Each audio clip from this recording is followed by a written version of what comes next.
Recording in progress. एको येतोय फक्त बहुतेक तुमचा हे ऑन असेल. सुरुवात करते बरं का मी.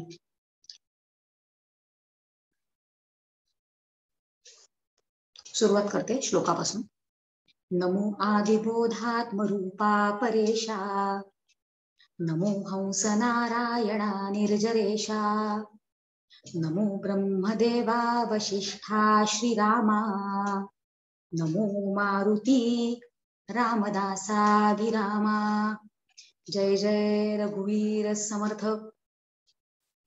श्री गणेशाला वंदन करते, सद्गुरूंना वंदन करते, प्रभू श्री रामरायाला वंदन करते, हनुमंताला वंदन करते आणि श्रोते तुम्ही जगदीशाच्या मूर्ती म्हणून तुम्हा सगळ्यांना वंदन करते.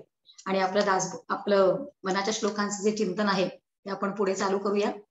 मागच्या वेळेला आपण 3 श्लोक घेतले होते आणि आपण ते पाहिलं होतं की मुखातनं आपण काय बोलायचंय आणि काय बोलू नये. आणि मग समर्थाने आपल्याला सांगितलं की माझ्या बोलण्याचा पण तुम्ही वीट वाटून घेऊ नका, वीट मानून घेऊ नका, कारण परत परत त्यांना ते सांगावं लागतं आहे. आणि आज मात्र आपण काय करतो आहोत की आज पुढचे 2 श्लोक घेतो आहोत. आपण सुरुवातीलाच नेहमी कुठले श्लोक घेणार आहोत ते सांगतो, म्हणजे आपल्याला कुठल्या श्लोकांकडे लक्ष द्यायचं आहे हे आपल्याला कळतं. तर पुढचे 2 श्लोक कुठले आहेत ते आधी म्हणून दाखवते आणि ते म्हणता म्हणता जर त्याचा आपल्याला थोडक्यात सारांश घेता आला तर ते आपण तसं बघूया. पण बऱ्याच वेळा असं होतं की वाचतानाच आपल्याला अर्थ कळत जातो आणि आतापर्यंत हळूहळू आपले कान छान तयार होत आहेत. तर आधी श्लोक कुठले आहेत ते आधी म्हणून दाखवते. श्लोक 26वा आणि 27वा. तर श्लोक असा आहे, देह रक्षणाकारणी यत्न केला. म्हणजे एकतर कालच दसरा झालेला आहे आणि पूर्वसंध्या ही दसऱ्याची होती आणि दसऱ्यानंतर लगेच आज आपण भेटत आहोत आणि दसऱ्याला सीमोल्लंघन करतात हे आपल्याला माहितीये.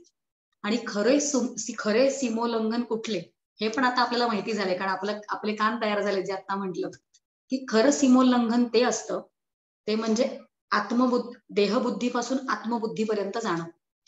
आणि आजचा जर आपण श्लोक पाहिला तर तो आपल्याला त्याच्यासाठी मदत करणार आहे, कारण तो श्लोक असं म्हणतोय की देह रक्षणाकारणी यत्न केला. म्हणजे हे तुम्ही करत बसला आहात आणि हे तुम्ही करू नका असं समर्थांना आपल्याला सांगायचंय. श्लोक आधी पूर्ण वाचून दाखवते. देह रक्षणाकारणी यत्न केला, परिसेवटी काळ घेऊन गेला. आता हे विचार आपल्याला माहितीचे झालेले आहेत. समर्थ पुढे म्हणतात, करी रे मना भक्ती या राघवाची. आणि पुढे शेवटच्या चरणात असं म्हणतात, पुढे अंतरी सोडी चिंता भावाची. तू ती चिंता सोडून दे असं ते म्हणतात. आणि त्याच्या पुढच्या श्लोकामध्ये समर्थ म्हणतात, जे कोण चिंता सोडत नाहीयेत अजून, म्हणजे देहबुद्धी आणि या भवाची चिंता जे कोण करत बसले आहेत, म्हणजे ज्यांना देह खरा वाटतोय आणि ज्यांना हे भव म्हणजे हे जगत खरं वाटतंय, त्यांना समर्थ काय म्हणतात बघा पुढच्या श्लोकाच्या पहिल्या चरणात. ते असं म्हणतात की भवाच्या भये काय भीतोस लंडी. लंडी म्हणजे घाबरट, भित्रा. कसला घाबरून बसलायस तू या भवाला, त्या भवाच्या भयाला तू का घाबरत आहेस. धरी रे मना धीर धाकासी सांडी. की तू धीर धर. आणि धाक जो आहे, धाक म्हणजे धास्ती किंवा आपण ज्याला घाबरलेलो आहोत किंवा ज्याची दहशत निर्माण झालेली आहे आपल्या मनात, त्याला सांडून टाक, म्हणजे लगेच सोडून टाक असं समर्थ म्हणतात. की धरी रे मना धीर धाकासी सांडी, रघुनायका सारिखा स्वामी शिरी. जर त्याच्यासारखा स्वामी त्याचा हस्त आपल्या मस्तकावर असेल तर तू का घाबरतोयस. आणि तसं जर स्वामी तू मानलंस त्याला तर नुपेक्षी कदा कोपल्या दंडधारी. नुपेक्षी कदा कोपल्या दंडधारी म्हणजे नुपेक्षा म्हणजे तो भक्तांची कधी, हा जो रघुनायक आहे, हा रघुनाथ जो आहे, प्रभू रामराया जो आहे, तो भक्तांची उपेक्षा कधी करत नाही. आपण पुढच्या वेळेलापासून जे श्लोक चालू होणार आहेत, 10 श्लोक आहेत, 10 श्लोकांचा संच पुढच्या वेळेलापासून चालू होतोय. आणि त्या सगळ्या 10 श्लोकांचा संच शेवटचं चरण एकच आहे, नुपेक्षी कदा रामदासाभिमानी. असा संच जो आहे त्याचा आपल्याला पुढच्या महिन्यापासून अभ्यास करायचा. आणि त्याची पूर्वतयारी जणू आपल्याला इकडून समर्थ चालू करून देत आहेत की नुपेक्षी कदा कोपल्या दंडधारी. नुपेक्षा म्हणजे उपेक्षा न करणं, म्हणजे दुर्लक्ष न करणं. हा प्रभू रामराया जो आहे तो भक्तांची कधी उपेक्षा करत नाही, त्यांच्याकडे कधी दुर्लक्ष करत नाही असं समर्थ म्हणतात. आणि कधी अगदी एक्स्ट्रीम केस सांगितलेली आहे, नुपेक्षी कदा कोपल्या दंडधारी. म्हणजे जरी दंडधारी जो आहे तो जर कोपला असेल, कोपला म्हणजे रागवला असेल, आणि दंडधारी म्हणजे कोण? तो यम, तो काळ. तो जरी तुमच्यावर रागवला तरी राम तुझी उपेक्षा करत नाही. अशा आश्वासन आपल्याला समर्थ या श्लोकामधनं देत आहेत. आणि त्याचं चिंतन आज आपण या 2च श्लोकांचं चिंतन करणार आहोत. पूर्ण पुढचा 1-1.25 तास या 2 श्लोकांकडे बघणार आहोत. इतका अवघड वाटतोय का तो श्लोक? आपण बघितलं होतं मागच्याला, ऐकला, विचार झालाय सगळा, की मुखातनं काही वेगळं बोलू नकोस, की अजून काय कर तू, की माझ्या बोलण्याचं वीट न बोले मना राघवे विण काही. हे आपण मागच्या वेळेला बघितलं होतं. तर व्यर्थ का ओसणावे, नको ते का आपण मुखातनं बोलत राहावं आणि माझ्या बोलण्याचं वीट मानू नकोस, हा सगळा आपण विचार केला होता. आणि मग मुखातनं काय बोलायचं आहे, मग ते संकल्पात कसं जाऊन बसवायचं आहे, हा सगळा विचार आपण मागच्या वेळेला केला होता. तरी आपल्या कोणावरच हवा तसा परिणाम होत नाही. आणि आपण होत नाही म्हणून त्यांना सारखं सांगावं लागतं, सारखं सारखं. आणि आपण काय करत बसतो, की त्याच्या बरोबर उलट करत बसतो. ते म्हणजे देहरक्षणा कारणे यत्न केला, देहाचं रक्षण करत बसतो. म्हणून समर्थांना परत ते सांगावं लागतंय. आणि पुढच्या श्लोकामध्ये भवाच्या भये काय भीतोस लंडे असं समर्थ म्हणतात. म्हणजे हे या सगळ्या भवाला तू का घाबरून राहिलेला आहेस? वित्रा म्हटलंय, घाबरत म्हटलंय, आपल्याला भ्याड म्हटलेलं आहे, की जो कोण या सगळ्या भवसागराला बघून घाबरतोय त्याला भ्याड म्हणतात. आणि शेवटच्या चरणाचा थोडासा अभ्यास करूया बरं का. शेवटच्या चरण सुरुवातीला आपण अजून थोडक्यात अर्थच बघतोय बरं का, आपण अजून सूक्ष्मामध्ये गेलेलोच नाहीये. थोडक्यात अर्थ जेव्हा बघतोय तेव्हा शेवटचा जो आता चरणाचा आपण विचार केला होता, की नुपेक्षी कदा कोपल्या दंडधारी, त्याच्याबद्दल विचार करूया. की आता जो घेतला होता, की दंडधारी म्हणजे कोणाला म्हटलंय? ते दंडधारी म्हणजे तो काळ जो आहे, तो यम जो आहे. म्हणजे समर्थ असं म्हणतायत, की प्रत्यक्ष तो अकराळ विक्राळ जो यम आहे, तो जरी तुझ्यावर कोपला तरी राम तुझी उपेक्षा करणार नाही, असं त्यांना सांगायचं. हे आपल्याला कळतंय. पण आपण अजून एका दृष्टीने अभ्यास पण करणार आहोत त्याचा, की हा दंडधारी म्हणजे नक्की कोण आहे तो.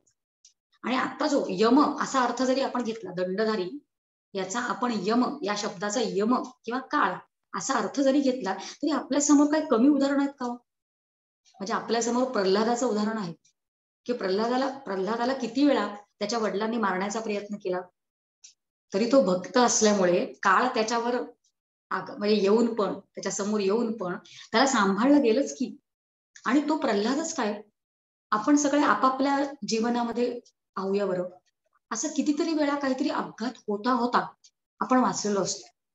कुठलं तरी काहीतरी पुण्याचं काम आपण केलेलं असणार आहे, कधीतरी तरी नाम घेतलं गेलं असणार आपल्याकडनं, आणि म्हणून तिथे आपल्याला त्यांनी वाचवलेलं असतं. आपल्या समोर एक अजून उदाहरण आहे, ते म्हणजे विभीषणाचं. आणि बऱ्याच जणांना ते माहितीही असेल, पण मला असं वाटतं माझ्या एका प्रवचनामध्ये या दृष्टांताचा उल्लेख झाला होता. विभीषण म्हणजे रामराज्य म्हणजे रामाचा अभिषेक झाला, आणि रामाचा अभिषेक करण्यासाठी ही सगळी सेना जी आहे ती लंकेमधनं अयोध्येपर्यंत गेली होती. म्हणजे वानर सेना तर होतीच, शिवाय मुख्य जे होते ते सगळे त्याच्याबरोबर होतेच. म्हणजे सुग्रीव होता, किंवा त्याच्यामध्ये विभीषण होता, तिथे हनुमंत होता. तर हे सगळे जण त्या अयोध्येपर्यंत गेलेच होते की. आणि मग रामाचा राज्याभिषेक झाला. त्याच्यानंतर त्यांचा योग्य तो पाहुणचार पण घेतला गेला रामाकडनं, योग्य तो आदर सत्कार प्रत्येकाचा केला गेला. आणि हे सगळं झाल्यानंतर हे सगळे जण परत आपापल्या राज्यात आपापल्या कामाला लागले. म्हणजे सुग्रीव परत किष्किंधेत गेला, आणि मग विभीषण परत लंकेत गेला आणि आपापली कामं करायला लागला. तर तेव्हाचा हा प्रसंग एक सांगितला जातो, की विभीषण एकदा शिकारासाठी तो जवळ समुद्राच्या किनारी एक छोटस काहीतरी एक वन किंवा काहीतरी ठिकाण असणार, त्याचं नाव पण सांगितलं गेलेलं आहे. त्याचं नाव म्हणजे विप्रघोष नावाचं एक गाव असतं म्हणे. तिकडे विभीषण त्या गावाच्या आजूबाजूला काहीतरी शिकार करण्यासाठी गेलेला असतो, आणि नकळत त्याच्याकडनं एक पाप घडतं. ते म्हणजे त्याच्याकडनं एक ब्रह्महत्या होते, एका ब्राह्मणाचा वध विभीषणाकडनं होतो. आणि हे जेव्हा तिकडच्या आजूबाजूच्या लोकांना कळतं, तेव्हा ते सगळे जण जे आहेत, विभीषण राजा आहे ते माहिती आहे, पण चूक झाली आहे, आणि चूक जिकडे होते तिकडे दंड दिलाच जातो. म्हणून सगळी लोक जी आहेत ती तिकडल्या आजूबाजूची त्याला घेऊन जातात विभीषणाला, आणि विभीषणाला बांधून ठेवतात, आणि वेगवेगळ्या पद्धतीने मारण्याचा प्रयत्न करतात, आणि तो मारलाच जात नसतो. आणि ही सगळी वार्ता जी आहे ती तिकडे रामाला अयोध्येमध्ये कळते. रामाने बघा, राम का मोठा? कारण सगळं जिंकलंय रामाने. किष्किंधासारखी मोठी नगरी, म्हणजे किष्किंधेचं कौतुक वाचावं आपण वाल्मिकी रामायणामध्ये. किंवा सोन्याची नगरी जी आहे लंका, ती जिंकली कोणी? ती जिंकली रामाने. पण किष्किंधा जिंकून पण ती सुग्रीवाला देऊन टाकली, किंवा लंका जिंकून पण ती विभीषणाला देऊन टाकली. असा तो राम आहे. लंका जिंकली तेव्हा ते पुष्पक विमान पण जिंकलं होतं प्रभू रामरायांनी, आणि ते त्याच्या आज्ञेत होतं. म्हणजे जेव्हा हवं तेव्हा प्रभू राम त्याला बागून घेत असत. आणि जेव्हा हा विभीषणात त्या गावात जो प्रकार घडतोय हे जेव्हा कळलं रामाला, तेव्हा त्यांनी पुष्पक विमान मागवून घेतलं आणि पुष्पक विमानात बसून लगेचच तो त्या गावामध्ये पोहोचला. आणि त्या गावात पोहोचल्यानंतर रामामुळेच ते रावणापासून मुक्त झाले होते, संपूर्ण प्रदेश तो. त्याच्यामुळे रामाबद्दल मनामध्ये आदर आहेच आहे, अतिशय प्रेम आहे. म्हणून राम आलेलं कळल्यानंतर सगळ्यांनी रामाचं स्वागत केलं, त्याचं पूजन केलं. आणि इकडे तू का आलास त्याचं कारण विचारलं.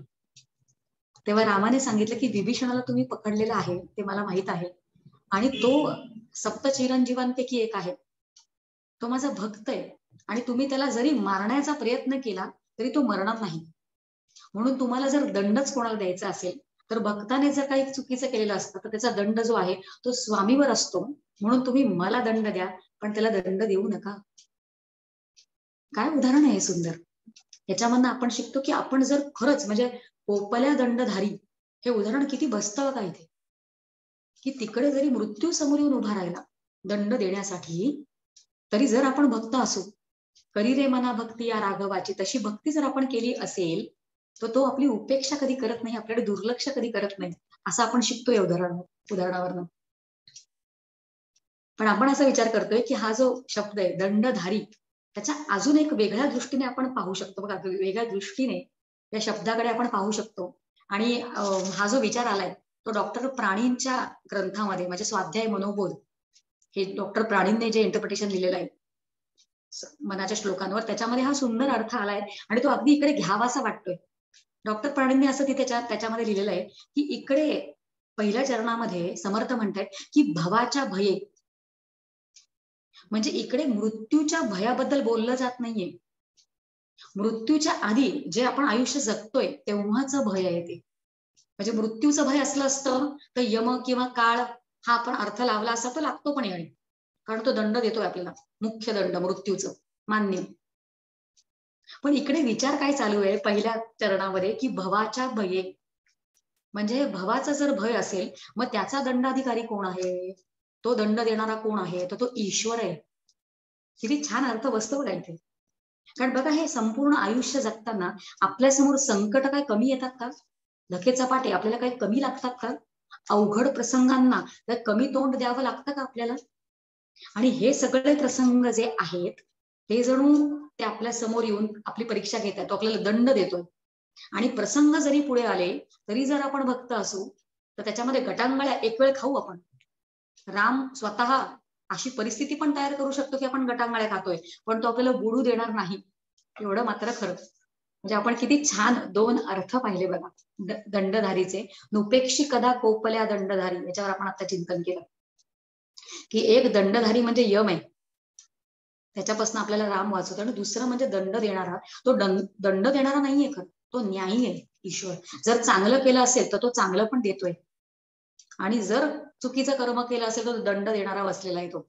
म्हणून आपण दंड देणारा जो आहे त्याचे आपण दोन अर्थाचे पाहिले, एक म्हणजे यम आणि दुसरा ईश्वर, आणि दोन्ही खूप छान बसतायत. आणि आता आपण जे चिंतन म्हणजे आतापर्यंत आपण जो विचार केला तो थोडक्यात सार रूपाने या दोन श्लोकांकडे पाहिले. पण सार रूपाने पाहून पण जर आपण सूक्ष्म रूपाकडे गेलो, सूक्ष्म पद्धतीने विचार करण्याचा प्रयत्न केला, की आपण नेहमी परत आपल्या चिंतनामध्ये हेही म्हणतो बरं का, की आपल्याला प्रत्येक वेळेला चिंतनासाठी एक नवीन धागा मिळतो, ती कृपा आपल्याला समर्थ करतात.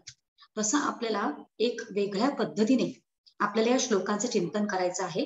आणि अगदी सुरुवातीला हे चिंतन करताना आपण शास्त्रीय एका विचाराचा, म्हणजे शास्त्रीय एक संकल्पना आहे, एक कन्सेप्ट आहे, त्या शास्त्रीय संकल्पनेचा आधार घेऊन हे देहरक्षणामध्ये जे आयुष्य वाया चाललेलं आहे त्याच्यामधनं बाहेर येण्याचा प्रयत्न करणार आहोत. कारण खरंच हे देहरक्षण करण्यामध्ये आयुष्य निघून जाते. आणि समर्थाने इतकं सांगून पण त्याचा प्रभाव आपल्यावर कमी होतच नाहीये. म्हणून वेगवेगळ्या पद्धतीने आपण आपल्या बुद्धीवर योग्य तो संस्कार करण्याचा प्रयत्न करतोय. एवढं बघा, एक शास्त्रीय आधार, विचाराचा आधार, एक संकल्पना आता आपण घेणार आहोत. कारण आतापर्यंत आपण काय केलंय की आपण सूक्ष्म आपल्या देहाचे जे घटक आहेत, अंतःकरण, त्याच्यामध्ये मन, बुद्धी, चित्त, याच्याकडे आपण पाहिलेलं आहे बरं का. आतापर्यंत त्याचा विचार झालेला आहे. म्हणजे आतापर्यंत आपल्याला हे कळतं की मन काय करतं, तर संकल्प विकल्प. आता पाठ आहे आपल्या सगळ्यांचं. मन म्हटलं की काय करतं, संकल्प विकल्प. बुद्धी म्हटलं तर काय होते, निश्चय जी करते, निश्चयात्मक हा बुद्धी. आणि चित्त म्हटलं तरी आपल्याला कळतं की अवधारणात्मक हा चित्त. हा अवधारण जे करतं ते चित्त असतं, हे आपल्याला कळतं. कारण त्याच्याबद्दल आपण आतापर्यंत विचार केला आहे. पण याच्यामध्ये अजून एक घटक आहे, अंतःकरणाचा अजून एक अतिशय महत्वाचा घटक आहे. त्याच्याबद्दल आपण पाहिजे तेवढा आतापर्यंत विचार केलेला नाहीये. म्हणून आज आपण काय करणार आहोत, आज आपण त्या घटकाचा पण विचार करणार आहोत. आणि त्या घटकाचा विचार करून हे देहरक्षणात जे आपलं सगळं आयुष्य चाललेलं आहे, किंवा भवाच्या भये जे आपलं आयुष्य निघून जातंय, त्याच्यामधनं काही जिंकता येतंय का? कारण आपण आता जो उल्लेख केला सुरुवातीला की दसरा म्हणजे सीमोल्लंघन, विजयादशमी म्हणतो आपण त्याला. सीमोल्लंघन जर करायचं असेल, देह सत्यत्व आणि जगसत्यत्व या भ्रांतीमधनं जर बाहेर पडायचं असेल, तर मदत या संकल्पनेची होती आहे का ते बघूया बरं का. आणि ते अजून एक घटक ज्याच्याबद्दल विचार नाही झाला ते कुठलं आहे, मन, बुद्धी, चित्त आणि शेवटचं कुठलं, अहम. तर अहम बद्दल आपण म्हणावा तितका विचार आतापर्यंत केलेला नाही. हा अहम आपल्याला माहिती नाहीये असं नाहीये, त्याचा उल्लेख झालाय आतापर्यंत. आणि व्यवहारात तर आपण त्याचा किती वेळा वापर करतो. म्हणजे अहम जो आपण लौकिकात किंवा व्यवहारात जेव्हा हा शब्द वापरतो, तेव्हा गर्व अशा अर्थाने तो शब्दाचा वापर करतो बरं का. किंवा विशिष्ट, मी काहीतरी विशिष्ट वाटणं अहम बद्दल, किंवा समोरच्या बद्दल काहीतरी विशिष्ट वाटणं, असं लौकिकात आपण जेव्हा अहम या शब्दाचा विचार करतो तेव्हा आपण अर्थ त्याचा घेतो. पण आता आपण अंतःकरणामधल्या अहम बद्दल जेव्हा बोलतो आहोत, तेव्हा ते अहम म्हणजे काय, ती अहंता म्हणजे काय, त्याच्याबद्दल थोडासा सूक्ष्म विचार करूया. थोडस लक्षपूर्वकच ऐकायचं आहे, कारण थोडस क्लिष्ट पुढे होऊ शकतंय. एका एका शास्त्रीय संकल्पनेच्या विचाराला आपण सुरुवात करत आहोत. ही अहंता म्हणजे काय, हा अहम म्हणजे काय, तर ही अहंता म्हणजे आपल्या अस्तित्वाची सामान्य जाणीव. मी असं वाटणं, मी, या मीचं भान जे असतं ते आपलं कधीच गेलेलं नसतं. या मीचं भान आपल्याला सदैव असतं. म्हणजे मी मला कधी विसरलेलेच नसते. समजा मी खयालो में आहे बरं का, काहीतरी विचार करते, काहीतरी लॉस्ट विचारांमध्ये, पण ते पण मीच्या सत्तेवरच आहे की नाही, मीच विचार करते आहे.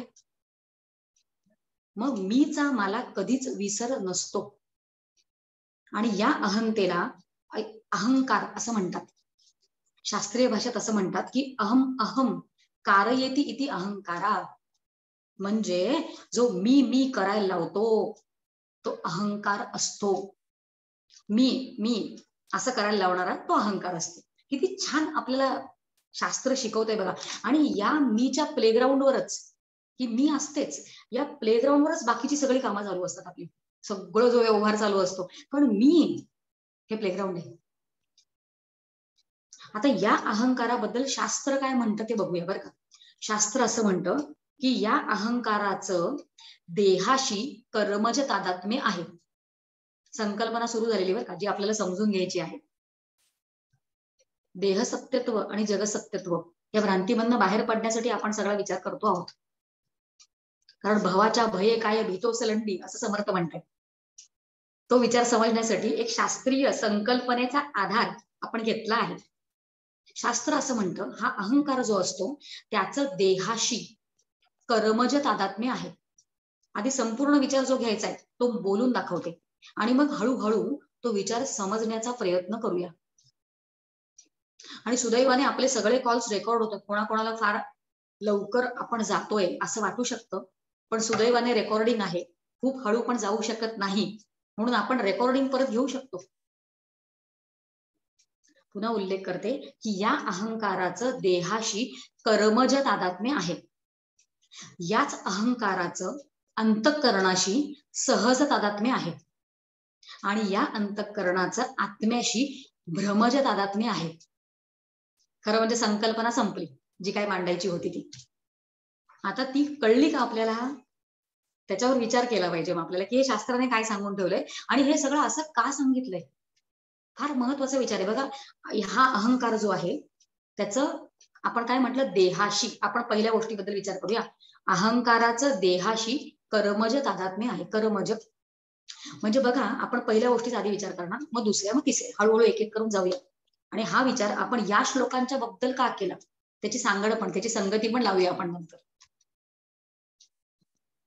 अहंकाराचं देहाशी कर्मज तादात्म्य आहे याचा अर्थ आहे बघा, कर्मज त्या शब्दाकडे आपण बघूया. ज म्हणजे जन्म, म्हणजे ज्याच्यामुळे हा देह जन्मला. कर्मामुळे, कर्मज कर्मामुळे म्हणजे आपण काहीतरी पूर्वजन्मी कर्म करून ठेवलेलं असतं. जे काही कर्म केलेले असतात त्याच्यामधनं वासना निर्माण झालेल्या असतात आणि ज्या प्रमाणात, ज्या पद्धतीने वासना निर्माण झालेल्या असतात त्या पद्धतीने ईश्वर आपल्याला हा देह देतो. बरोबर की नाही? असा योग्य देह तो आपल्याला देतो की ज्या देहामध्ये ज्या काही आपल्या वासना उरलेल्या आहेत त्या भोगता येतील असं त्यांनी दिलेलं असतं. म्हणजे आता हे जेव्हा आपण विचार ऐकतो तेव्हा आपल्या देहाबद्दलच्या कुरकुर कटकटी असतील संपून जातील. जे काही त्रास असतील देहाचे, ते सगळे देहाचे त्रास आपणच ते पूर्वी कर्म केल्यामुळे अशा पद्धतीचा देह ईश्वराने आपल्याला दिलेला आहे. कुरकुर संपते की नाही हे सगळं ऐकल्यानंतर? आपण विचार घेतोय कर्मज तादात्म्य म्हणजे काय. अहंकाराचं देहाशी कर्मज तादात्म्य म्हणजे काय. कर्मज म्हणजे आधी पूर्व कर्म आपण करून ठेवलेलं असतं आणि त्याच्यामुळे हा देह आपल्याला मिळालेला असतो. मग देह मिळाला म्हणजे काय, ती जाणीव, त्या देहाची जाणीव जी असते त्याला तादात्म्य म्हटलं जातं. आणि ते तादात्म्य असल्याशिवाय आपल्याकडनं या देहाकडनं कर्मच केलं जाणार नाही. कारण जे काही भोग आपल्याला भोगायचे आहेत ते आपणच घेऊन आलोय सगळे. प्रारब्धानुसार जे काही भोग आपल्याला भोगायचे आहेत ते तादात्म्य असल्याशिवाय आपण करूच शकणार नाही. म्हणून जे सामान्य तादात्म्य असतं, जाणीव असते त्याची, त्या देहाची, त्याला तादात्म्य असं म्हणतात. देहाचं तादात्म्य असतं कारण आपल्याकडनं, आपल्याला आपल्या देहाकडनं ते काम आपल्याला करून घ्यायचं असतं. मला असं वाटतं आपण छान हा विचार समजून घेतलाय की अहंकाराचं देहाशी कर्मज तादात्म्य आहे. देहाचं कर्म, कारण देहाकडनं कर्म करून घ्यायचंय, याचं लक्ष ठेवावं आपण. आणि पुढचा आपण काय उल्लेख केला होता, अहंकाराचं अंतःकरणाशी. आता देह म्हणजे स्थूल देह असं समजून घेऊया. आणि पुढे जेव्हा अंतःकरण असा शब्द आलाय म्हणजे सूक्ष्म देह. मग या अहंकाराचं अंतःकरणाशी काय तादात्म्य आहे तर सहज तादात्म्य आहे. सहज आहे ते. आता ते अंतःकरणामध्ये मन येतं, बुद्धी, माझी बुद्धी आहे तिच्याकडनं मला काम करून घ्यायचंय, ही किती सहज असतात आपलं. आणि बघा अशा पद्धतीने जेव्हा आपण विचार करतो तेव्हा आपण मन किंवा देह हे वेगळं वेगळं करायला शिकतो. सर्वप्रियानंदांचं एक खूप छान प्रवचन आहे, इंटरनेटवर अवेलेबल आहे. आणि त्या प्रवचनामध्ये ते असं सांगतात की कुठलाही सामान्य माणूस आहे ज्याला वेदांती विचार तरी कधी श्रवणच केलेलं नसतात, त्याला जर विचारलं की बाबा तू कोण आहेस, तू म्हणजे काय, तू म्हणजे कोण आहेस, सामान्य माणूस जो असतो त्याला काहीही माहित नसतं, तेव्हा तो असं संपूर्ण देहाकडे, म्हणजे पूर्ण देहच तो, हा मी आहे असं म्हणतो. बरोबर की नाही? बघा आपल्या आजूबाजूला किती लोक आहेत त्याच्याबद्दल विचार करून बघा. आपण वेदांती विचार ऐकलेलेच नसतात तेव्हा संपूर्ण देह म्हणजे मी हे वाटतंय, असं त्यांनी ते सर्वप्रियानंदाने त्यांच्या प्रवचनात सांगितलं होतं बरं. आणि मग त्याच्याही पुढे थोडंफार श्रवण ज्यांनी केलेलं आहे अशा माणसांना जेव्हा आपण विचारतो की नक्की सांगा बरं तुम्ही म्हणजे कोण, मग ते असं कुठेतरी हृदयाजवळ हात, मी मी मी म्हणजे संपूर्ण देह जाऊन जरा हृदयाजवळ येणं की हा हा मी आहे. आणि मग अजून आपण खोदून खोदून जर एखाद्याला प्रश्न विचारला की बाबा तू म्हणजे नक्की कोण आहेस, त्याचा विचार केलायस का, पण त्यांनी वेदांत विचार जरी ऐकले नसतील तरी मी म्हणजे देह नाहीये त्याला कळतंय, मग त्याला नक्की उत्तर माहित नसतं. मग तो म्हणतो हे इकडून म्हणजे upper half of the body, म्हणजे इथून म्हणजे आपल्या हृदयापासून ते डोळ्याच्या वर थोडस काहीतरी भाग आहे ना, तिथून म्हणजे मी असण्याची शक्यता आहे. कारण आपले जास्तीत जास्त ज्ञानेंद्रिय नाही, सगळी ज्ञानेंद्रिय जे ती इथून इथपर्यंतच आहे. मग त्याला हा हे मी आहे असं वाटायला लागतं. बघा म्हणजे असे विचार आपण का घेतो आहोत? कारण आपण एकतर सामान्य विचारांपेक्षा थोडस पुढे जातो, की मी म्हणजे देह जे समजत असतो, ऍज अ होल पूर्ण शरीर म्हणजेच मी समजतो. पण थोडासा पुढचा विचार केल्याने स्थूल देह वेगळा करतोय, सूक्ष्म देह वेगळा करतोय, असा आपण विचार करतोय. आणि आता सूक्ष्म देहाबद्दल इकडे काय सांगितलंय, की अहंकाराचं अंतःकरणाशी सहज तादात्म्य आहे. पण सहज अगदी आपल्याला माझं मन आता असं विचार करते असं वाटत असतं. हो की नाही? किती खरं, किती सहज आहे बघा ते. माझं मन, हो, माझी बुद्धी ती मला सांगत असते. आणि हे जे अंतःकरण आहे, हे अंतःकरणच आपलं संपूर्ण जीवन ठरवत असतं, ते दिशा दाखवत असतं आपल्याला. आणि त्याची पण सामान्य अस्तित्वाची जाणीव जी असते त्याला अंतःकरणाशी अंतःकरणाशी सहज तादात्म्य असं म्हणतात. असते की नाही जाणीव, ते आहे, माझं मन आहे, ती अस्तित्वाची सामान्य जाणीव जी आहे ती, त्याला सहज तादात्म्य असं म्हणतात. बघा हळूहळू आपण पुढे जातोय. आणि त्याच्या पुढे शेवटचं जे आपण पाहिलं ते म्हणजे की या अहंकाराचं आत्म्याशी भ्रमज तादात्म्य आहे. खरं म्हणजे आपण जेव्हा विचार करतो तेव्हा आत्म्याचं कोणाशी तादात्म्य असूच शकत नाही. म्हणून त्याला भ्रमज म्हटलंय. भ्रम आहे तो, इथे तादात्म्य असूच शकत नाही. कारण आत्मा जो आहे तो असंग आहे. आणि असंग आत्म्याचं कोणाशीही संबंध असूच शकत नाही. मग ते संबंध आहे, तादात्म्य आहे असं का वाटतं, असा आपण थोडासा पुढचा विचार करूया. तादात्म्य म्हणजे काय तेही आपल्याला कळतं. लौकिक भाषेत आपल्याला हे सगळे शब्द कळत असतात. बरं, तादात्म्य म्हणजे एकरूपता, ते एक आहे, तेच आहे असं वाटणं. पण जेव्हा आपण पारमार्थिक दृष्टीने विचार करायला लागतो, तेव्हा आपल्याला सूक्ष्म विचार करायला लागतो, तेव्हा आपल्याला कळतं की तादात्म्य म्हणजे दोन गोष्टी जेव्हा जवळ येतात, तेव्हा ते एक झाल्यासारखे वाटतात. बघा किती छान आहे. आपण भ्रमज तादात्म्य याचा ते भ्रमज तादात्म्य का असतं, का निर्माण होतं, देह म्हणजेच मी का वाटतोय, हे जग खरं का वाटतंय, हा सगळा विचार खरं म्हणजे आपला चालू आहे. त्या मुख्य विचाराला धरून आपण एक वेगळा संकल्पना ती समजून घ्यायचा प्रयत्न करतोय आपण, की हे तादात्म्य कशामुळे निर्माण होतं. ते अध्यासामुळे निर्माण होतं. अध्यास. आता पुढचा पॉइंट आला, की तादात्म्य म्हणजे काय ते पाहिलं. आणि हे तादात्म्य जे आहे ते कशामुळे निर्माण होते, हे भ्रमज तादात्म्य जे आहे ते अध्यासामुळे निर्माण होतं. संपूर्णपणे अध्यास म्हणजे काय तो विचार आपण आपल्या आत्ताच्या सत्रामध्ये घेऊच शकणार नाही. असे वेगवेगळे सेशन्स घ्यावे लागतील आपल्याला. पण आपल्याकडे आज ग्रंथ अवेलेबल आहेत, उपलब्ध आहेत, अगदी सहज उपलब्ध आहेत.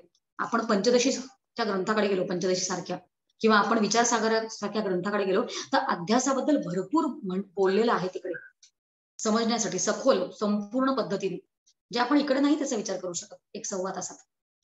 पण आपल्याला समजण्यासाठी, आपल्या श्लोकात जो गुंता आहे तो सोडवण्यासाठी, आपल्याला विचार समजण्यासाठी आपण अध्यास समजून घेऊया. अध्यास म्हणजे भ्रम, अध्यास म्हणजे भास, अध्यास म्हणजे आभास. त्याच्याबद्दल पण बरंच बोललं गेलेलं आहे. अध्यासाचे वेगवेगळे प्रकार सांगतात आपल्याला शास्त्र, की कारणाध्यास असतो, कार्याध्यास असतो. पण आपण तिथे न जाता, ते वेगवेगळे प्रकार न बघता, आज आपल्या श्लोकांच्या संदर्भात जो विचार आहे तो आपण घ्यायचा प्रयत्न करूया. की त्याचे अजून प्रकार आहेत अध्यासाचे. त्याच्यामधला एक प्रकार आहे त्याला म्हणतात तादात्म्यध्यास. बघा 3 प्रकार आपण विचार करणार. एक आहे तादात्म्याध्यास, दुसरा आहे संसर्गाध्यास आणि तिसरा आहे अन्योन्याध्यास. बरेच जणांना हे सगळे विचार माहिती असतील, पण आपल्या श्लोकाचे ते निगडित आहेत आज, म्हणून आपण घेतो.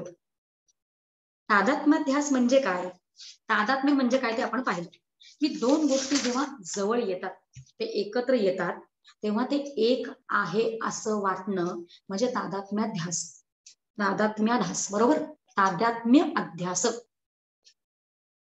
म्हणजे काय, कसं विचार करूया. आता काय होतंय बघा, आपण आता बघितलं की देह आणि मी, म्हणजे माझं खरं स्वरूप काय आहे, आत्मस्वरूप. ते देह आणि आत्मस्वरूप जवळ आल्यासारखं वाटतं आहे. किंवा माझं मन, माझं मन आणि मी, माझं खरं स्वरूप आत्मस्वरूप आहे. ते मी आणि मन जवळ आल्यामुळे ते एकच आहे असं वाटतंय. तादात्म्यामुळे अध्यास निर्माण होतोय. आणि पुढचा आहे संसर्गात. आणि त्या तादात्म्यामुळे मी म्हणजेच देह, हा देह म्हणजेच मी म्हणजेच मन, हे सगळं आपल्याला वाटतंय. आणि या मी म्हणजेच हे असं सगळं वाटण्यामुळे संसर्गात ध्यास होतो. अध्यास, संसर्गाध्यास म्हणजे हे आहे मी आधीच, आणि त्याच्या पुढचं माझं, हे मी खरं मानल्यामुळे हे माझं, हे सगळं म्हणजे माझा पती, माझी मुलगी, माझं घर, माझं हे आणि माझं ते, संसर्गाध्यास. आणि अजून एक शेवटचा अध्यास, त्याचा उल्लेख आपण केला होता, तो म्हणजे अन्योन्याध्यास. तादात्म्याध्यासामुळे अन्योन्याध्यास होतो. अन्योन्याध्यास म्हणजे काय? अन्योन्याध्यास म्हणजे अन्य गोष्टीवर अध्यास केला जातो. म्हणजे धर्म जे आहेत ते लादले जातात. एकाचे धर्म दुसऱ्यावर आणि दुसऱ्याचे, पहिल्याचे धर्म दुसऱ्यावर, असे एकमेकांवर लादले जातात. त्याला अन्योन्याध्यास असं म्हणतात. आपण एक साधं उदाहरण घेऊन बघूया बरं का, आणि मग आपल्या श्लोकाशी त्याला निगडीत करूया, जोडूया आपण त्याला. साधं उदाहरण जे आपलं शास्त्रीय उदाहरण घेतोय आपण. शास्त्र म्हणतं लोखंड तप्तवत इति, म्हणजे काय? तापलेलं लोखंड सारखं. म्हणजे आता इकडे दोन गोष्टी आहेत बघा, एक आहे लोखंड आणि दुसरं आहे अग्नी. तापण्यासाठी अग्नी पाहिजे की नाही? तर एक आहे लोखंड, आता गोल आकाराचा समजा लोखंड आहे बरं का, आणि अग्नी, ते जर का गरम केलं गेलं, तर काय होतं, अग्नी आणि लोखंड एकच झाल्यासारखं वाटतं. तादात्म्याध्यास. कळतं की नाही आपल्याला? छान. दोन गोष्टी जवळ आल्यावर एकच झाल्यासारखं वाटणं, तो देह आणि आत्मा एकच आहे असं वाटणं, तादात्म्य. आणि मग काय होतं की तापणं हा गुण कोणाचा आहे? अग्नीचा आहे.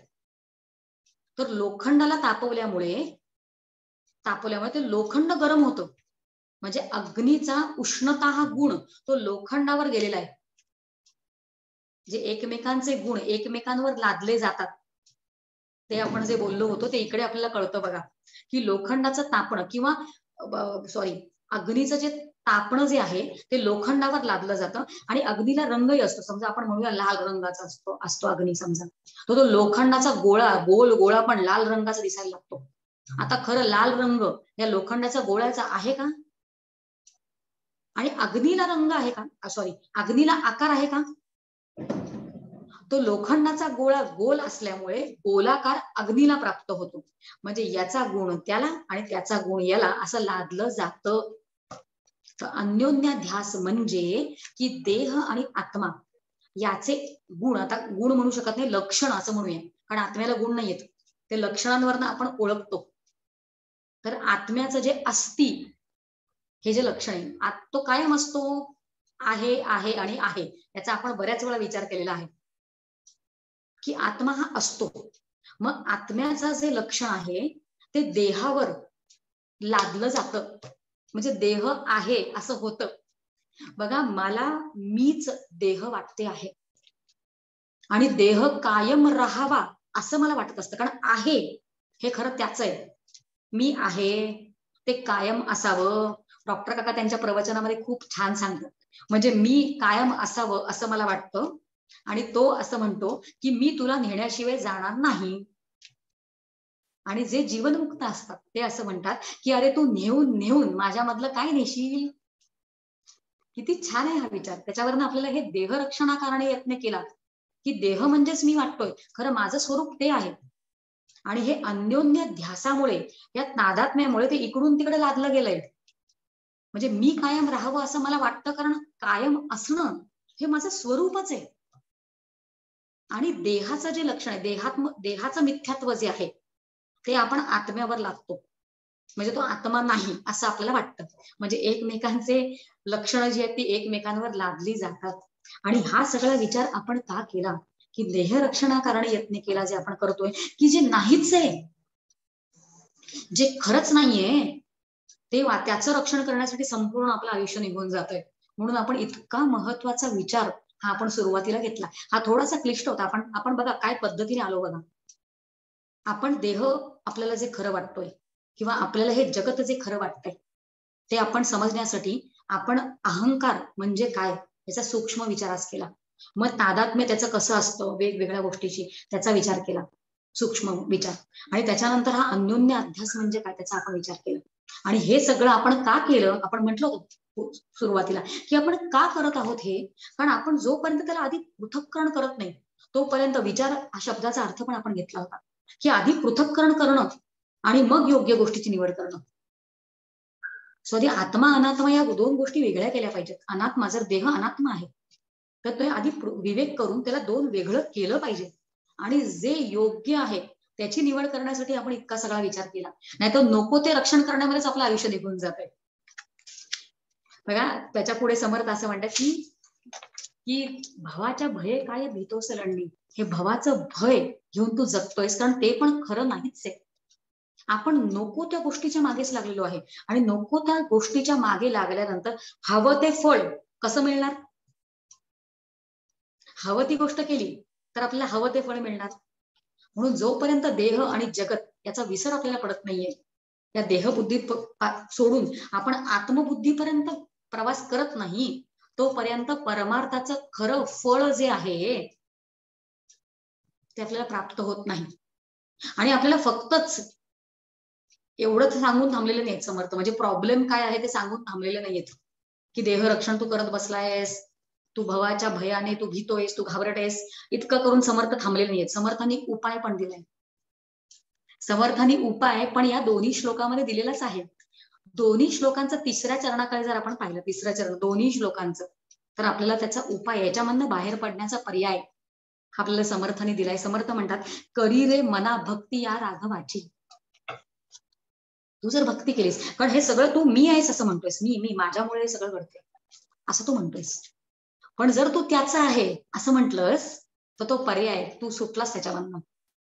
म्हणून समर्थांनी पर्याय पण दिलेला. दोघांचे तिसरे चरण जर आपण पाहिले किती छान श्लोक आहेत बघा हे, की करी रे मना भक्ती या राघवाची. आणि पुढचा श्लोक जो आपण आधाराला घेतलाय त्याच्यामध्ये समर्थ असं म्हणतात रघुनायका सारिखा स्वामी शिरी. जर त्याला त्याच्या तू तुझ्या शिरावर धरलंस की त्याचा हस्त तुझ्या शिरावर आहेच तर तू याच्यामधनं बाहेर पडतोस. पण आपलं मात्र सगळं उलट होत असतं ते आपण बघतो, कारण आपण नको त्याच फळाच्या मागे पडलेलो असतो. बघा आपण एका प्रसंगाचा आधार घेऊया आणि आपल्याला छानच प्रत्येक वेळेला प्रसंग मिळत असतात रामायणामधले.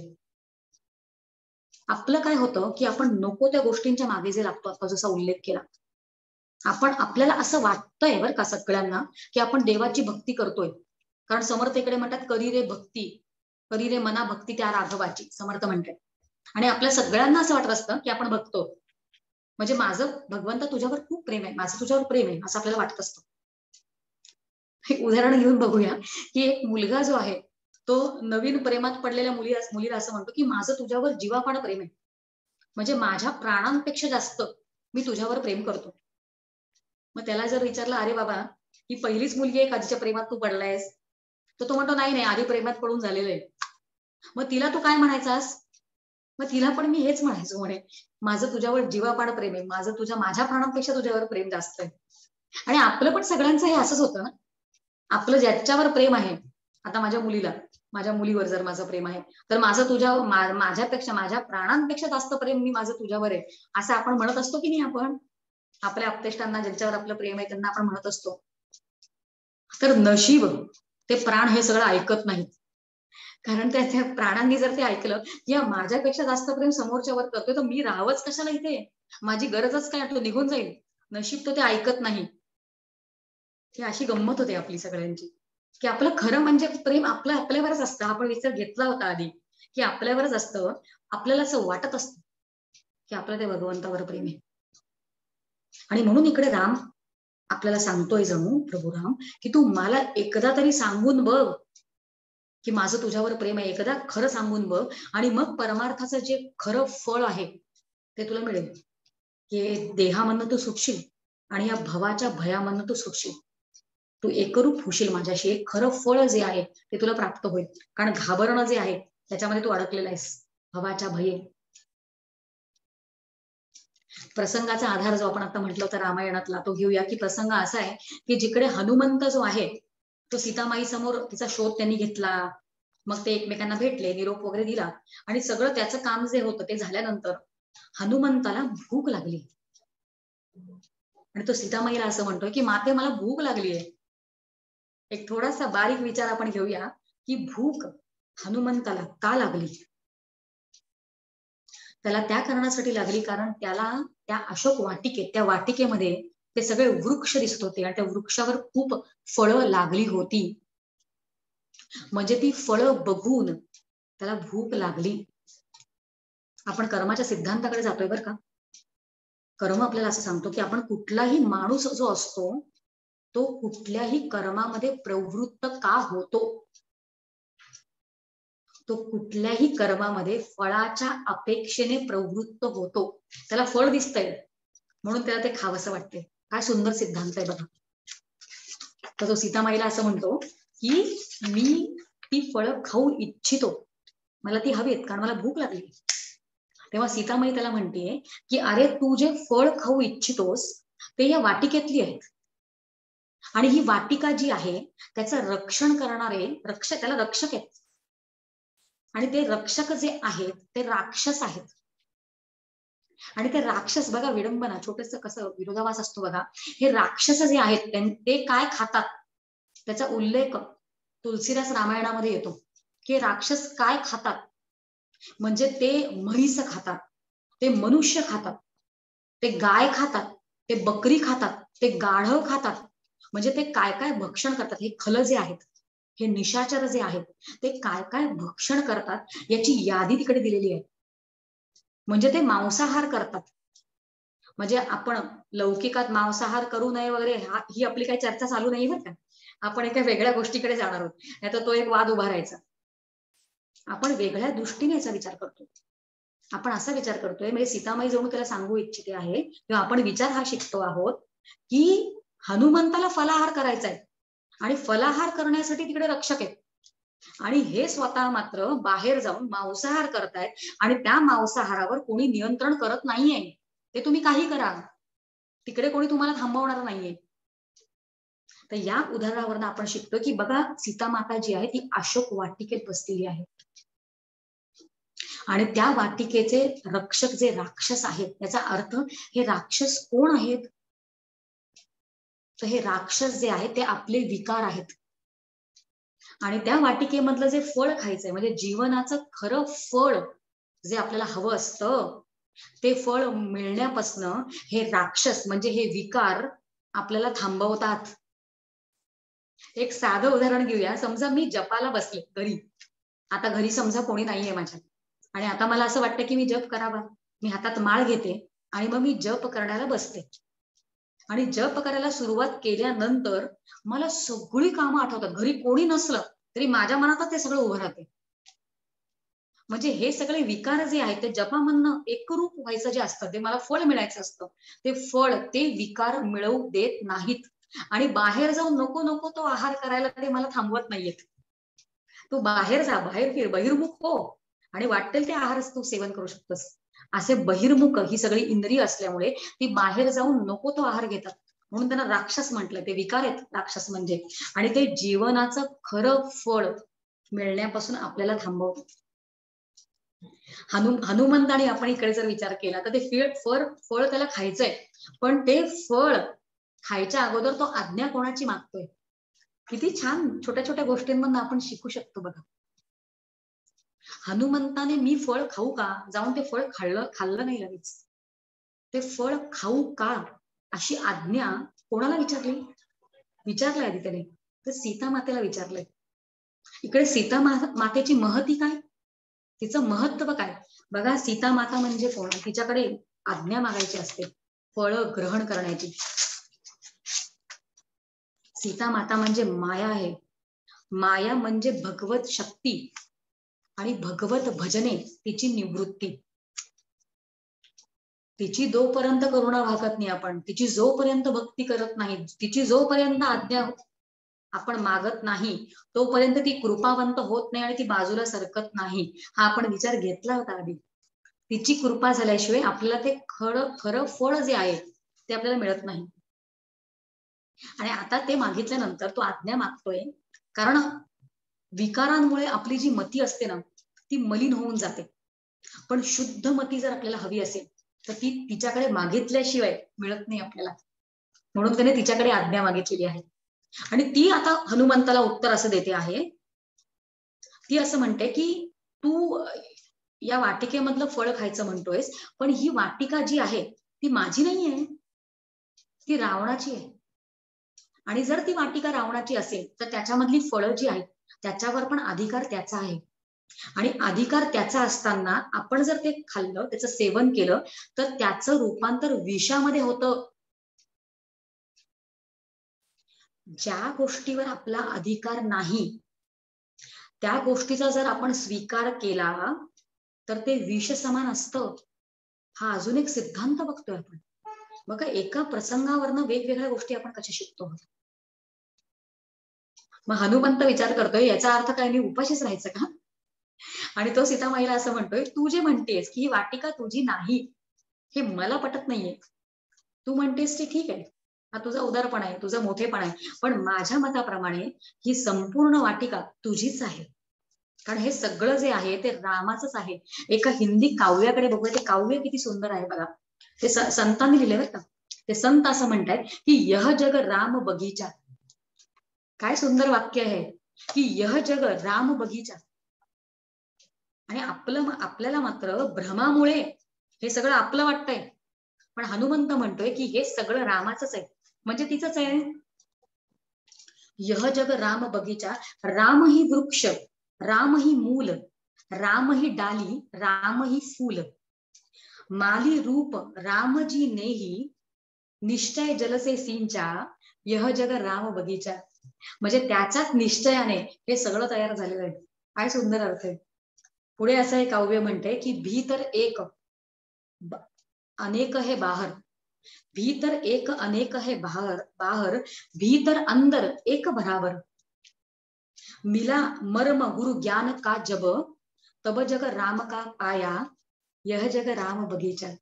सद्गुरु मिळाल्याशिवाय हे सगळं माझं काहीच नसून, माझं कर्तृत्वच नाही याच्यामध्ये, माझं काहीच नाही. जे मी माझा देह समजते आहे आणि माझा देह समजल्यामुळे हे जगत मला माझं वाचतंय की मी करते आहे या जगतामध्ये, म्हणूनच काम होतंय. त्याच्यामध्ये माझं काहीच नाहीये. याचं खरं ज्ञान जे आहे, ज्ञान जे आहे ते जोपर्यंत सद्गुरू आपल्याला सांगत नाहीत ते आपल्याला कळत नसतं. पुढे असं आहे की रंका है कोई कोई ऊंचा, कोई नीचा, कोई साधा, यह जग राम बगीचा. म्हणजे कोणीही असो हे सगळं त्याचंच आहे.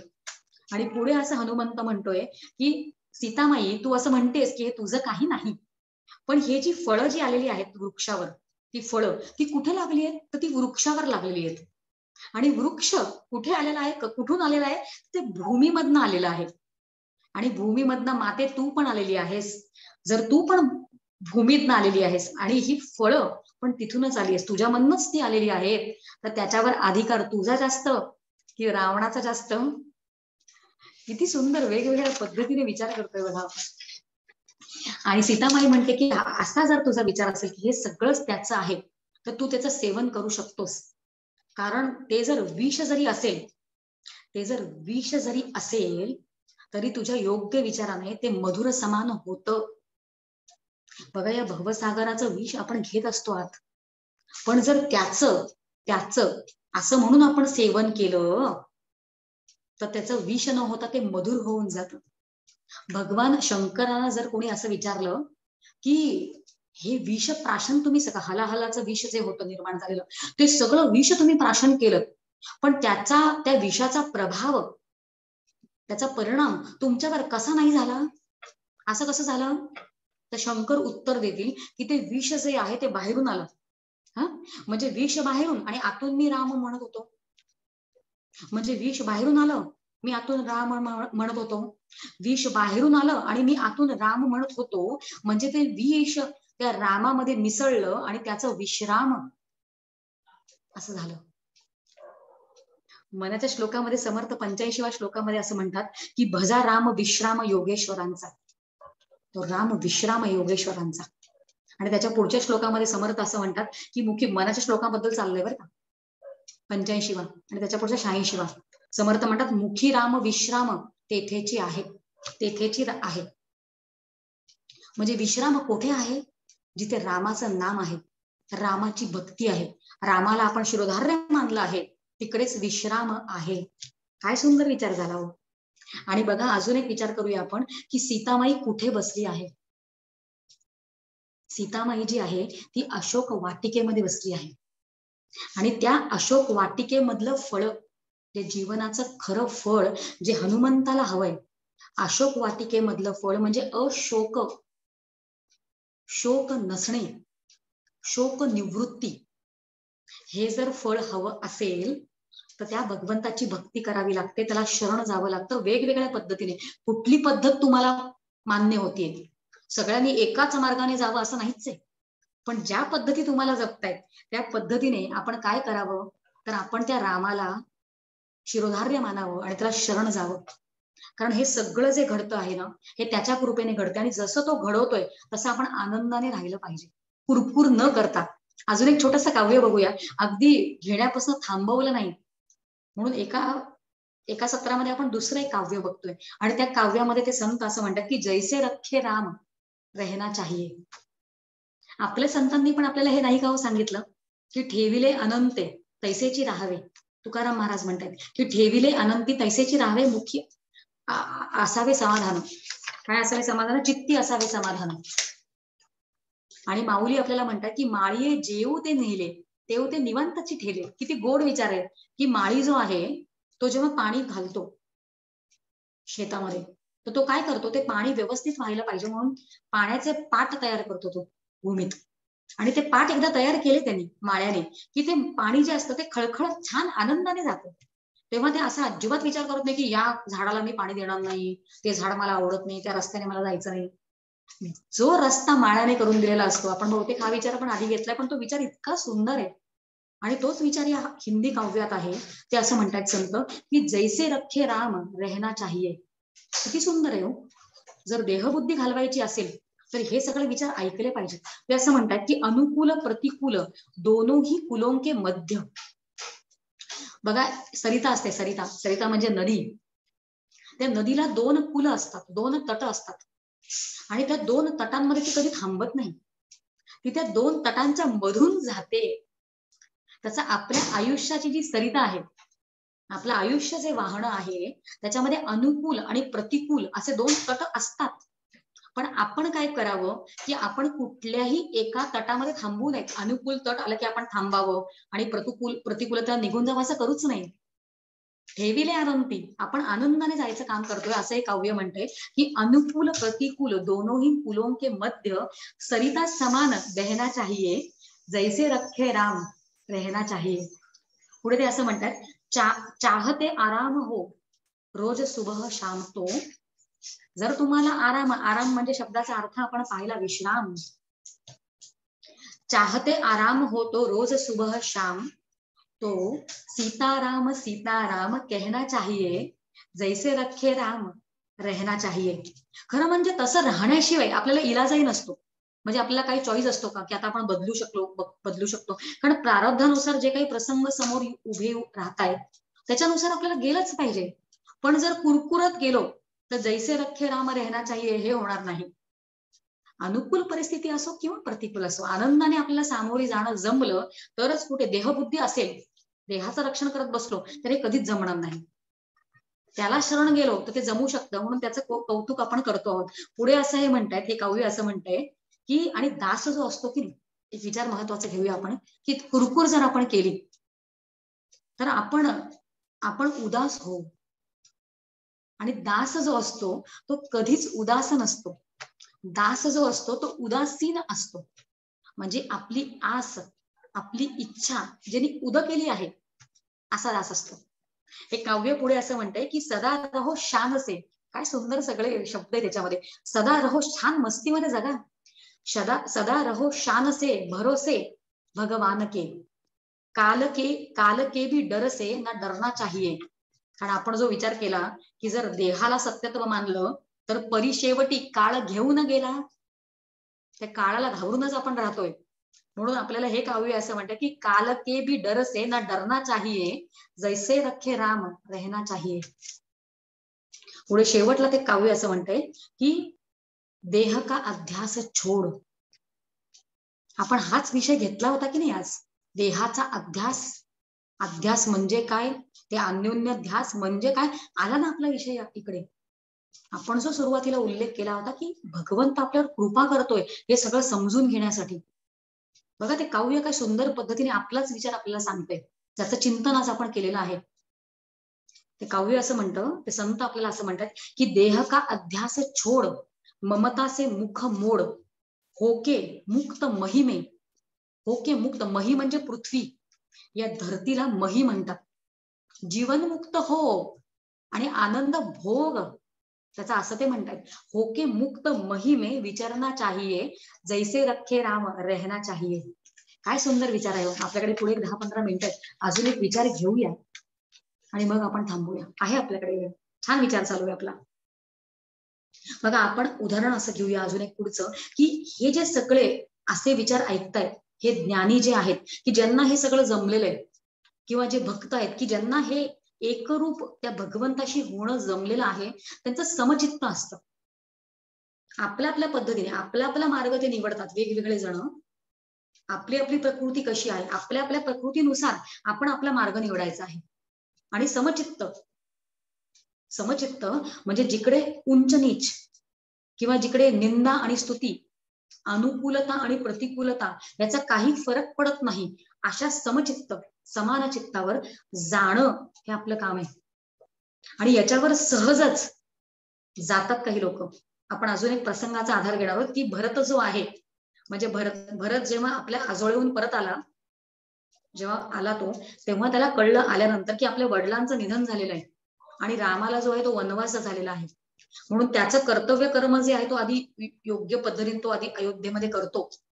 आणि त्याच्यानंतर तो सगळ्यांना सांगतो की हे राज्य मी स्वीकारणं शक्यच नाही, कारण ते राज्य जे आहे ते रामाचं आहे. आणि राम तेव्हा चित्रकूटवर असतो आणि तो असं म्हणतो की मी त्याला आणायला जाणार आहे. आणि आपण ते खरंच वाल्मिकी रामायणामध्ये वाचावं, काय सुंदर सर्ग येतो त्याच्यामध्ये. जेव्हा तो असं म्हणतो की मी जाणार आहे, तेव्हा त्याच्याबरोबर कोण कोण गेलं आहे त्याची एक यादी आहे, एक पूर्ण सर्ग वाल्मिकी रामायणामध्ये वाल्मिकीने खर्ची पाडलाय त्या सांगण्यामध्ये की त्याच्याबरोबर कोण कोण गेलं. ती यादी आपण आता संपूर्णपणे घेऊच शकत नाही, पण त्याच्याबरोबर सगळे निघालेले आहेत. आता भरत जातोय आणि भरताबरोबर, हा भरत कोण आहे त्याचा आपण विचार करणार आहोत, कारण वेगवेगळ्या साधना पद्धतींचा आपण विचार करतोय आणि जी साधना पद्धती आपल्याला योग्य वाटते, कारण आपण बोलतोय इकडे भक्तीबद्दल, पण ज्यांना जे योग्य वाटतं आहे त्या पद्धतीने त्या रामापर्यंतच्या चित्रकूटामध्ये राम आहे आणि सगळे निघाले त्या भरताबरोबर. बघा आपण आता विचार करतो की ज्याला काही लोक हत्तीवर बसलेत, बरं का, भरताबरोबर निघाले, काही लोक हत्तीबरोबर बसलेत, म्हणजे ज्यांना हे समचित्त लवकर साधलं जातं, ज्यांना हे अनुकूल आणि प्रतिकूल हे जास्त बाधत नाही, ज्यांना निंदा स्तुती बाधत नाही, असे जे असतात ते जणू अलिप्त असतात सगळ्या गोष्टींपेक्षा. उद आस आपण जो मगाशी उल्लेख केला, ज्यांची आस लगेच उद होते ते ज्ञानमार्गी असतात. म्हणजे जणू ते, म्हणजे ज्ञानमार्गाची निष्ठा ज्यांनी सांभाळलेली असते ते म्हणजे हत्तीवर बसणारे असं आपण समजूया. मग फक्त हत्तीवर बसणारेच त्याच्याबरोबर निघालेत का भरताबरोबर रामाला भेटायला? म्हणजे ज्ञानमार्गी जे आहेत ते हत्तीवर बसणारे आहेत, पण त्याच्याबरोबर काही जण घोड्यावर बसलेले पण आहेत. मग घोडेस्वार म्हणजे कोण? बघा घोडे धावतात, बरोबर की नाही? आपल्याकडे इंद्रियांना गो असं म्हणतात. आपल्याला शब्द माहिती संस्कृत मध्ये इंद्रियांना गो असं म्हणतात. आणि संस्कृत मध्ये इंग्लिश मध्ये गो म्हणजे काय हो? गो म्हणजे गो, जाणं. म्हणजे ज्याच्यावर बसून हे इंद्रियांचे घोडे बाहेर धावतात ते म्हणजे गो, म्हणजे ते घोडे. पण घोड्यावर जे स्वार आहेत म्हणजे आपल्या चंचल चित्ताला निरुद्ध जे करतात, अशी साधना पद्धती जी असते त्या साधना पद्धतीला योग असं म्हणतात. म्हणजे हे धावणारे घोड्यांवर जे लगाम लावतात, त्यांना पकडून ठेवतात, त्या माध्यमातून जे बाहेर निघतात त्यांना ते पकडून ठेवतात इंद्रियांच्या माध्यमातून. म्हणजे डोळे सारखे बाहेरच जातात, कानांना सारखं काहीतरी ऐकायचंच असतं, जिव्हेला काहीतरी स्वाद सारखा घ्यायचाच असतो, पण या सगळ्यांना जे लगाम लावतात त्यांना योगी असं म्हटलं जातं. आणि एक अजून छान विचार आपण घेऊ शकतो की यांना घोडे म्हटलंय आपण, बरं का, घोड्यावर स्वार त्यांना योगी म्हटलंय. पण या घोड्यांबद्दल ना, घोड्यांशी निगडीत 2 पद्धतीचे लोक असतात, बरं का. आपल्याला माहितीये ते घोड्यांशी निगडीत 2 पद्धतीचे लोक असतात. एक पहिल्या पद्धतीचे माणसं म्हणजे जे घोड्याच्या सेवेत असतात, म्हणजे घोड्याची सेवा करतात नाही का, त्यांना चारा खायला घालणं, त्यांना पाणी देणं, त्यांना स्वच्छ करणं वगैरे वगैरे, मग ते घोड्यांचे सेवक असतात. आणि दुसरे कोण असतात, जे घोड्यांवर स्वार होतात किंवा ते रथाला बांधतात आणि घोड्यांवर स्वार होतात, म्हणजे ते स्वामी असतात. आणि मग त्यांच्या हातात लगाम असतो आणि त्यांच्या सेवेत ते घोडे असतात. ते घोड्यांच्या सेवेत नसतात, त्यांच्या सेवेत ते घोडे असतात, म्हणून ते स्वामी असतात. म्हणजे घोड्यांवर स्वार होऊन जे लगाम लावतायत या मनबुद्धी चित्त अहंकारावर, ते योगी असतात असा आपण विचार करतो. आणि ते पण या भरताबरोबर चाललेलेच आहेत रामाला भेटायला, कारण सगळ्यांचं लक्ष एकच आहे. किती छान विचार चाललाय बघा आपला. म्हणजे आतापर्यंत आपण काय विचार केला की हत्तीवर बसणारे जे आहेत ते ज्ञाननिष्ठा सांभाळणारे आहेत, आणि घोड्यावर जे बसणार आहेत ते योग मार्गातनं जाणार आहेत, योग साधना करून पुढे जाणारे आहेत. मग एवढेच आहेत का, त्यांच्याबरोबर अजून रथात बसलेले पण आहेत की, रथ पण आहे. मग रथ म्हणजे काय बघा, रथाचा खूप छान अर्थ तुलसीदास रामायणामध्ये येतो आणि त्याचा वेगळ्या पद्धतीने अर्थ वाल्मिकी रामायणामध्ये पण येतो. आपण वाल्मिकी रामायणाचा आधार घेऊया. म्हणजे रामायणामध्ये जे युद्ध चालू असतं, रामाचं आणि रावणाचं जे युद्ध चालू असतं, त्या युद्धामध्ये हे सगळे मायावी आहेत, राक्षस जे आहेत ते मायावी आहेत. आणि अगदी जेव्हा आता रामाला रावणाशी युद्ध करायचंय तेव्हा विभीषणाला, आज परत विभीषणाचा उल्लेख आलेला आहे, भक्त आहे तो, विभीषणाला काळजी वाटते रामाची. तो असं म्हणतोय की तुला रावणाशी युद्ध करायचं आहे आणि रावणाकडे मायावी रथ आहे आणि तुझ्याकडे मात्र रथच नाहीये. म्हणजे अगदीच गरज पडली तर तू युद्ध करताना हनुमंताच्या खांद्यावर बसतोस, पण युद्ध जे तू करतो आहेस ते तू जमिनीवरनं करतोयस आणि तुझ्याकडे रथ नाही आणि त्याच्याकडे मायावी रथ आहे, म्हणून मला तुझी खूप काळजी वाटते, तू युद्ध कसं करशील. तेव्हा खूप छान उत्तर प्रभू रामरायांनी विभीषणाला दिलेलं आहे. प्रभू रामराय असं म्हणतात त्याला की त्याच्याकडे मायावी रथ आहे हे तुला माहित आहे, आणि माझ्याकडलं रथ तुला दिसत नसलं तरी माझ्याकडे रथ आहे आणि त्याला धर्माचा रथ असं म्हणतात, कारण मी धर्माच्या रथावर आरूढ आहे. ते दिसत नसलं तरी आहे आणि ते मला सांभाळणार आहे. धर्मो रक्षिती रक्षिता, जो धर्माचं रक्षण करतो म्हणजे धर्माच्या रथावर आरूढ असतो, त्याला धर्म रक्षण त्याचं करतोच, धर्म त्याचं रक्षण करतो.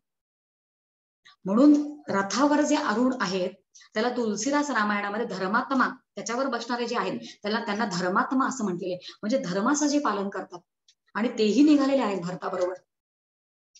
म्हणजे हत्तीवर बसणारे ज्ञानी, घोड्यावर बसणारे योगी, रथात बसणारे जे आहेत ते धर्मात्मा, आणि काही जण जे आहेत ते डोलीत बसलेले आहेत. बघा, डोली हा शब्द जो आहे तो स्त्रीवाचक शब्द आहे, आणि भक्ती हा शब्द जो आहे तो पण स्त्रीवाचक आहे. डोलीत बसणाऱ्यांबद्दल तुम्ही विचार करा, डोलीत बसणाऱ्यांना करायचं काय असतं, काम काय असतं. त्यांना फक्त एकच महत्वाचं काम असतं, ते म्हणजे श्रद्धा ठेवून त्या डोलीत बसायचं, आणि मग त्यांना पुढे चालणं, त्यांना काहीच करावं लागत नाही, पुढे डोलीत बसण्याचं काम त्यांना करायचंय. आणि त्या डोलीचे पडदे पण लावलेले असतात, म्हणजे त्यांना आपण जातोय कुठे हेही दिसत नसतं. श्रद्धा ही अंधच असते असा आपण एक विचार केला होता. अंधश्रद्धा नावाचा शब्दच नाहीये. श्रद्धा जी असते ती अंधच असावी लागते, त्यांना पुढे दिसायची गरजच नाहीये. आणि काहीही न करता गंतव्य स्थानापर्यंत ते पोहोचतात. ही भक्ती आहे. काय सुंदर अर्थ आहे हो. आणि डोलीचा भार ज्या खांद्यांवर असतो, आपलाही भार त्याच खांद्यांवर असतो. तसंच या संसाराचा भार ज्याच्या खांद्यावर आहे त्याचाच खांद्यावर आपला पण भार आहे, असा आपण जेव्हा विश्वास ठेवतो तेव्हा रघुनायका सारिखा स्वामी शिरी हा विचार येतो. की आपण तो भार स्वतः उचललेलाच नाहीये. कारण आपण भार उचलतो म्हणजे या भवाला घाबरतो. आणि भवाला का घाबरतो? कारण देह मला मी वाटतोय. आणि सगळा भार त्याच्यावर घालणं म्हणजे त्याच्यावर श्रद्धा ठेवणं हा त्याचा अर्थ आहे. आणि तेव्हा आपण भक्त होतो. काय सुंदर एकावर एक आपण विचार करतोय बघा. आणि हे सगळं करण्यामध्ये भरत मात्र काय करतोय? म्हणजे काही लोक जे भरताबरोबर आहेत ते हत्तीवर बसलेत, म्हणजे ते ज्ञान साधनेने ज्ञानी झालेले आहेत किंवा ज्ञान साधनेने पुढे जाणारे आहेत. जे घोड्यावर बसलेले आहेत ते योग साधना करत आहेत. आपण पुढे काय पाहिलं की रथात बसलेले आहेत, ज्यांनी धर्माची भावना ठेवलेली असते ते धर्मात्मा असतात. आणि आता आपण पाहिलं डोली. आणि डोली म्हणजे भक्तीच्या साधनेने जो पुढे जातो तो डोलीत बसल्यासारखा असतो. आणि या सगळ्यामधनं भरत काय करतोय? भरत याच्यामधलं कुठलाच नाहीये. कारण भरत काय करतोय? तो भरत पायी चाललाय, त्याचं वेगळंच चाललंय. मग पायी चालणं म्हणजे काय? बघा, पाय दोन असतात, मग दोन, एक पुढे पाठी पुढे पाठी असं करत तो पुढे चाललाय. तर त्याला या सगळ्यांच्या, ही जरी आपण नाही म्हटलं तरी ती उपाधी आहे. ज्ञान साधनेमधनं पुढे जाणं, योग साधनेची उपाधी, हा एकाही उपाधीमध्ये अडकलेला नाही. आणि हा मात्र फक्त दोन गोष्टी आहेत, रा आणि म, रा आणि म, रा आणि म, राम राम राम. म्हणजे दोन पावलं जी आहेत ती रा आणि म, त्या पावलांवर तो पुढे रामापर्यंत पोचतोय. काय सुंदर विचार आहे. त्याला दुसरं काहीच माहित नाही. त्याला स्वतःला हेही माहित नाही की तो योगी आहे का तो ज्ञानी आहे का तो भक्त आहे, हे त्याला काहीच माहित नाही. म्हणजे एकाही उपाधीमध्ये न अडकणं आणि फक्त त्या रामावर विश्वास ठेवणं, हेच म्हणजे जणू रामाची भक्ती केल्यासारखं आहे. त्याला शिरोधार्य मानल्यासारखं आहे. आणि त्याच्यावरच तो तिथपर्यंत त्याच्यावर पोहोचलेला आहे. तो बघा, राम हे सगळं दोनच आहे खरं. सगळं दुनिया या संपूर्ण सृष्टीमध्ये जे आहे ते फक्त खरं दोनच आहे. दुनिया हा शब्द पण किती सुंदर आहे बघा हिंदीतला.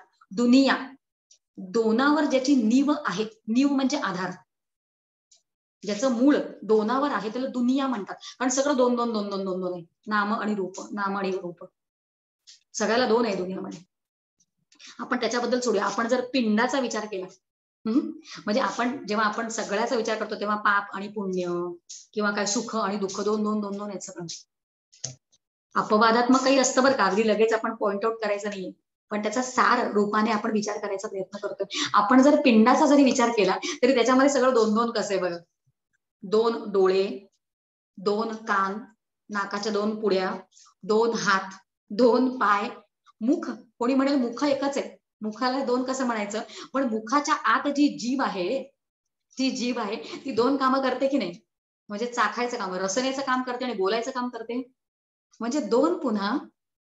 आणि आपण जर आपल्या अवयवांची नावं पाहिली, अपवाद आहे बरं का, अगदी आपण पॉइंट आउट करू शकत नाही की हे सगळं असंच आहे, पण आपण जास्तीत जास्त जर पाहिलं तर या अवयवांची नावं पण दोन दोन. म्हणजे आता आपण जे जे पाहिलं की दोन डोळे, दोन कान, आता कान, डोळे, नाक, आणि काय पाहिलं, हात, पाय, आणि काय मुख, सगळं दोन दोन.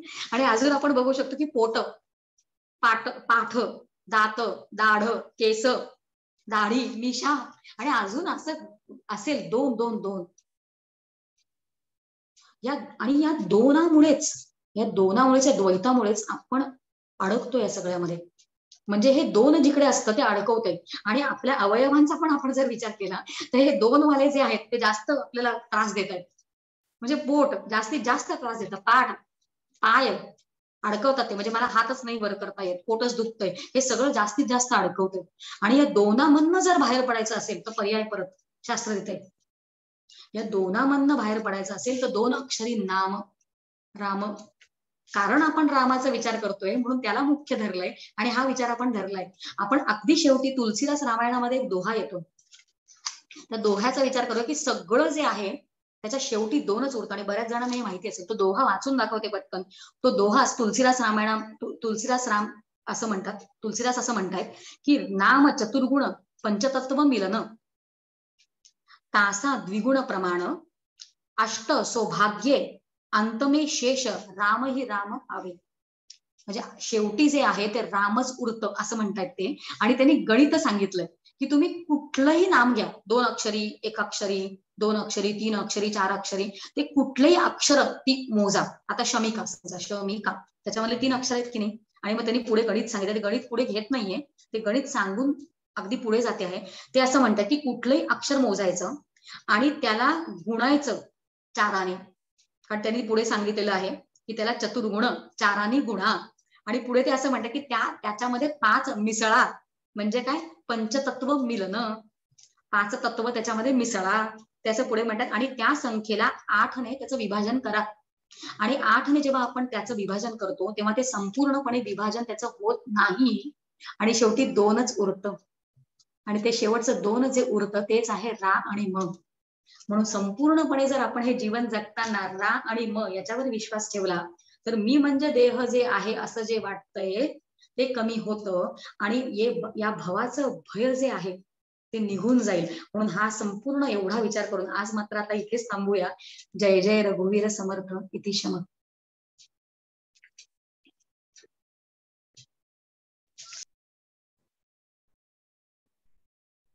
ओम.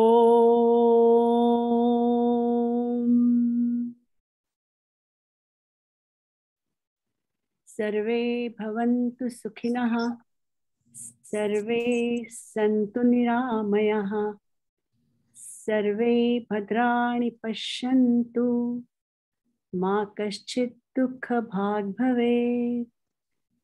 ओम. पूर्णमदः पूर्णमिदं पूर्णात् पूर्णमुदच्यते, पूर्णस्य पूर्णमादाय पूर्णमेवावशिष्यते. ओम. शांति शांति शांतिः. हरिः ओम. श्री गुरुभ्यो नमः. हरिः ओम. मी सांगितलं होतं ते वेदांत भास्कर हे जे शमिकाताईंनी सांगितलं होतं की काकांचं डॉक्टर काकांचं ते साईट आहे आणि ती ऐकून आणि ह्यांचं सगळ्यांचं ऐकून एक अशी मनामध्ये इच्छा झाली की ते स्थान बघावं, त्या सद्गुरूंना भेटावं आणि जमलं तर अनुग्रह घ्यावा. पण ह्या इच्छेपलीकडे माझ्या हातात काही नव्हतं आणि ते गोष्टी एक एक घडत गेल्या आणि शमिकाताईंनी अगदी सगळी पुढची एकदा इंडियाला गेल्यावर एवढी छान बंदोबस्त केला की ते सगळं सुकर झालं आणि अनुग्रह झाला. आणि अनुग्रह झाल्यावर जो अनुभव आलाय तो मला शेअर करावंसं वाटतो. इन द सेन्स आपण दरवेळेला ऐकतो ही प्रवचनं आणि अशी नवीन नवीन दालनं ओपन होतात आणि असं वाटतं की किती हे अफाट आहे आणि असं हरवल्यासारखं होतं. तर अनुग्रह घेतल्यावर मला असं एक प्रकारे असं वाटलं की मला आता एक मार्ग मिळाला, आता ह्या मार्गावर चालत राहायचं. आणि तो जो असं शांतीचा अनुभव आला तो मला सगळ्यांशी शेअर करावं असं वाटतं. आणि सगळ्यांचे मी आभार मानते. ह्याच्यात जे जे कोणी एस्पेशली शमिकाताईंचं मला खूपच सहाय्य लाभलं आणि I really owe to her lot. एवढंच सांगायचंय मला. थँक्यू.